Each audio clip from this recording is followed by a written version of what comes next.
Mr. Deputy Speaker, sir, at the very outset, I would like to thank you profusely for giving me this privilege to rise and support the amendment motion moved by the Leader of the Opposition to the motion of thanks on Governor's address. Mr. Deputy Speaker, sir, I would like to be as brief as possible, keeping in mind the very limited time that has been allotted to each one of us. Notwithstanding, though, I would like to request you, Mr. Deputy Speaker, sir, that allowing the members to have reasonable period of time to articulate issues concerning the state and people is of utmost importance in our given democratic system. And often when a business advisory committee seats, we also keep these points to be noted, that wherever needed, the time is usually extended to enable the members to appropriately put issues before the August House. Now, having said this, therefore, I would like to request you, Mr. Deputy Speaker, sir, to give me some extra time, as I would like to dwell on few important issues. Mr. Deputy Speaker, sir, at the very outset, our attention is drawn to the first point, the responsibility of the government in respect of governance.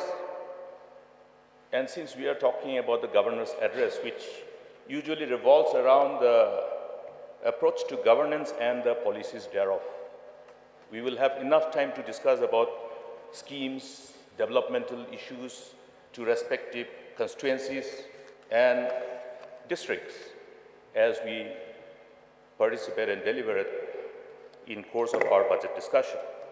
Therefore, I would like to confine towards the important approach that has been adopted by the government, and also the failure of the government to focus on those crucial areas of concern confronting the state and the people of the state.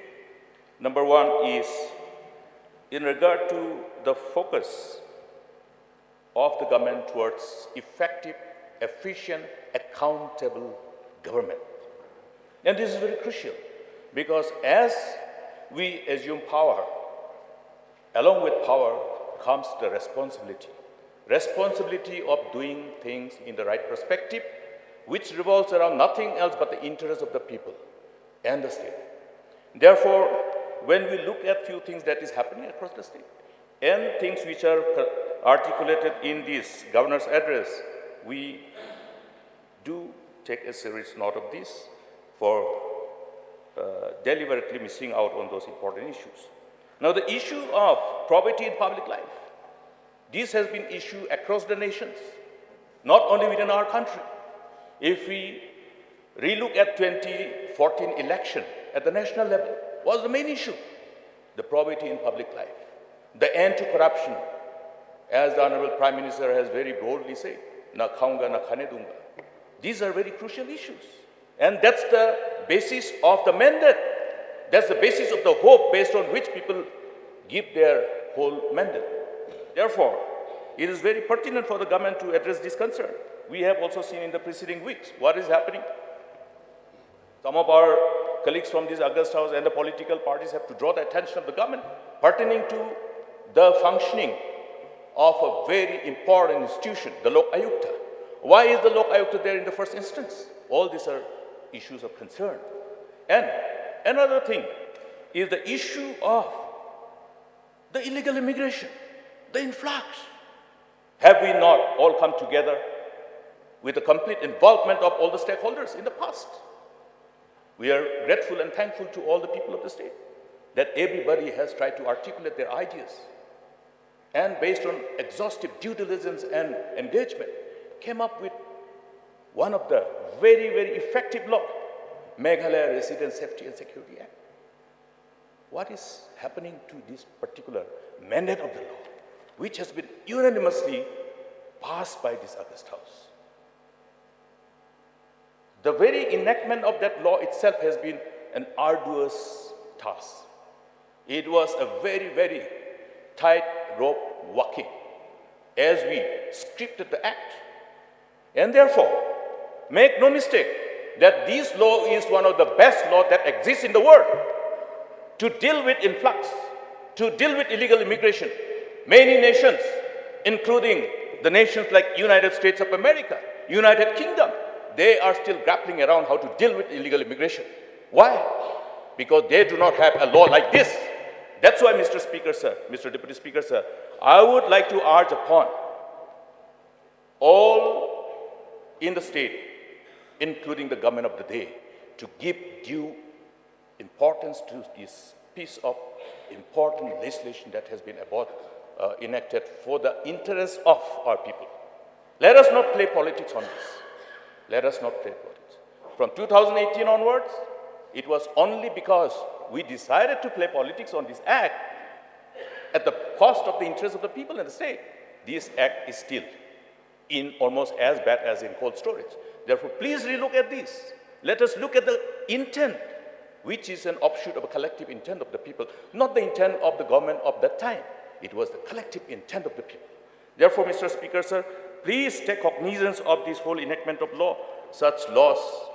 Enactment of such laws in the context of our given limited space for this legislative jurisdiction of this August House is very, very difficult. As I have said, it was a very, very tight rope walking. I myself, the author of this act, along with the wisdom that has been contributed from all the stakeholders. Therefore, let us not somehow belittle this collective endeavor that has taken enough time of everyone. Then another important thing is the issue of probity, corruption. You look at the headlines in news today about that manipulated quantity of the coal. Who are those who are involved in this complicity? The complicity. An irregularity of this scale cannot happen without the complicity of people in power. Do we have the courage to say, yes, we will have an inquiry, independent inquiry to this regard? It's open secret. What are we trying to do? I have always tried to draw the attention of the government to these issues of irregularity, which inflict so much of irreversible economic injury into the state's economy. Mr. Deputy Speaker, sir, any country that has gone to the mess, any country that has gone to the dogs, are because of corruption, because of various other illegal, irregular activity, like allowing the cartel to operate on criminal activities, including drugs. I have maintained, just to somehow instill that sense of understanding about the seriousness of the problem of corruption and such irregularities which allow free movement of drugs, thereby making our youngsters a victim of drug menace, victim of abuse of substances. There are loopholes, no doubt, Mr. Deputy Speaker, sir, but then it is necessary for the governments of the states, including Government of India, including other nations, because it's not just a problem confined to Meghalaya, a problem confined to India, but it's a global issue. Because there is every reason to believe, and everyone knows it also, that it is a cross-border. It is a cross-border problem that we are facing. Therefore, corroborative engagement of the governments are required. Therefore, let us have some serious focus on this issue. Corruption can be, or rather, corruption is more crippling and deadlier than terrorism. This is how I would like to put it. Because these problems will lead us to such a disastrous future from where we will not be able to reverse. Future that is ahead of us will be very, very dangerous. And are we, therefore, going to allow this? Honourable Member, please try to wind up. Yes, Mr. Deputy Speaker, sir. The concern, and then I was looking at the airport, the transport department. Have we not acquired the land necessary for the expansion of airport? Long time ago. Our Honorable Minister of Power was the Minister in charge of Transport. He took all the pain to go and convince the villagers to shift, to agree to allow acquisition of land for expansion of airport. Long time ago, we had a beautiful function. So also for Baljak Airport. Till now, they're saying we're exploring the possibility. Land is already there, Mr. Deputy Speaker, sir. We have spent precious money from the scarce resources from the government exchequer. Why are we taking such a long time? Is Baljak Airport not having enough land for expansion? We have already acquired the land. We have already taken the position of the land during our time. So many important, crucial infrastructures, including medical colleges. We heard the Honorable Member from Mauplam referring about College of Architecture and Urban Planning. Is the money a problem? This is funded by Government of India. Roads, is the money problem?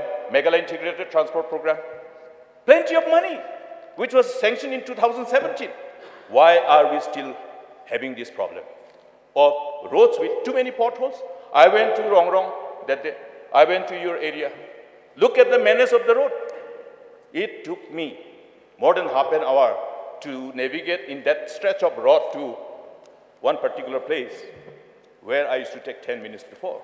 So, Mr. Deputy Speaker, sir, my point is very clear. Money is there. So, Honorable Member, Government has reflected it in the externally aided project. Enough money, please use it efficiently with complete sense of probity, with transparency, and nothing else, keeping in interest of the state and the people as the priority. Thank you, Mr. Deputy Speaker. Thank you. Thank you. May I request Honorable Member Sri Lahkmen Rymbui to take the floor. Please stick to the time. 6 minutes I'm giving you. Thank you.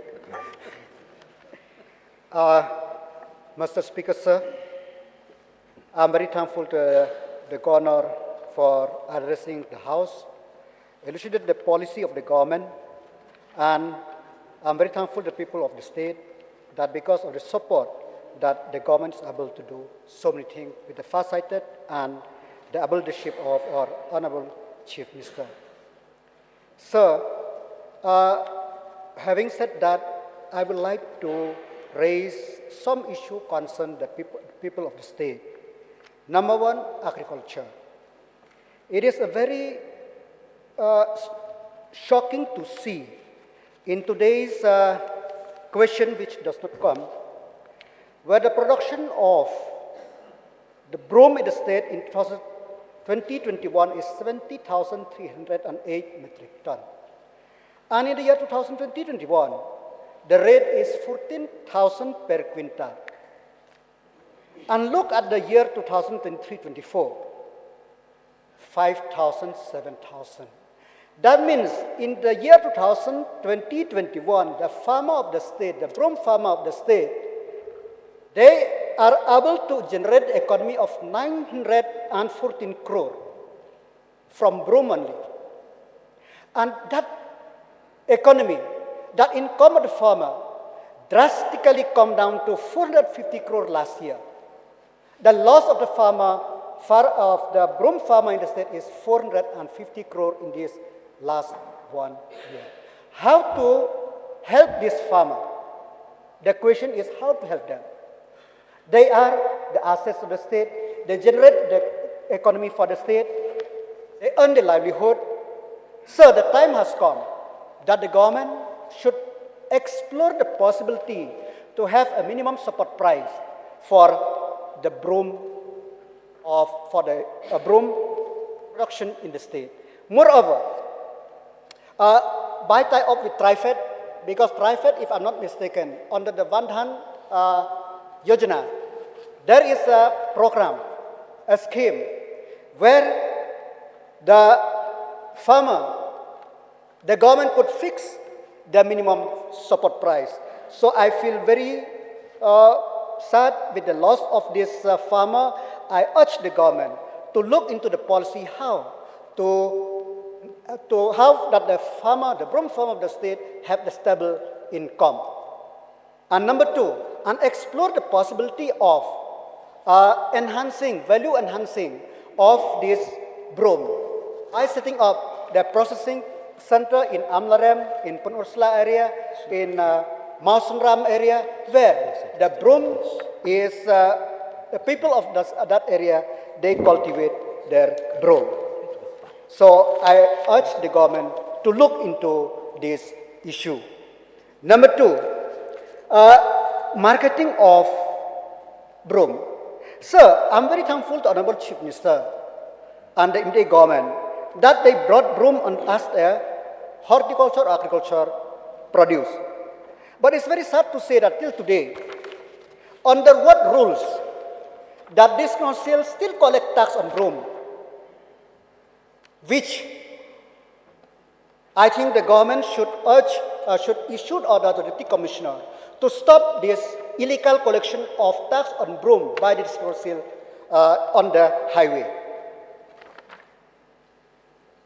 Number two, sir, regarding the urban development, sir, I'm very thankful to the government that the way they develop the new Shillong, it will become a reality, because Shillong as a whole is become a choke city. We cannot do anything right now. I'm very thankful that they have taken about the road infrastructure and other infrastructure development. But one thing which we have to take note, sir, now is the time, that the waste management, sir. We have to acquire some land somewhere so that new urban city developed there, New Shillong, will not face the problem of waste management like we have here in Shillong. And number two, regarding developing of infrastructures, we should look not only at developing of the New Shillong. Let us look at how to develop this Malem Mauplang area, this Laikor Sorangkham area, because so that this satellite township, if we could develop the Nongkrem, Smith, Sorangkham area as one satellite township that side, and the Malem, the Mauplang area, Maungap area as the other satellite township that area. So by developing infrastructure, so that people will not rush to Shillong, I think it will be more convenient for the government to develop the Shillong agglomeration. And one very important thing, I'm very glad that the government have constructed so many roads leading to New Shillong. One important road which we should look now is how from either Sorangkham till Lat Nongkrem, where we can make a double lane road connecting the New Shillong with this Shillong Juai road, so that the people from Juai will need not come through Shillong to go to. Members, kindly wind up. No, sir, my meeting is not yet over, sir. Sir, number two, number three, we look at the unemployment. Sir, I'm very glad that the government or the state government have taken initiative to. Honorable member, please sit down. I have 1 minute, sir. 3 o'clock now. You may continue your debate. On 20,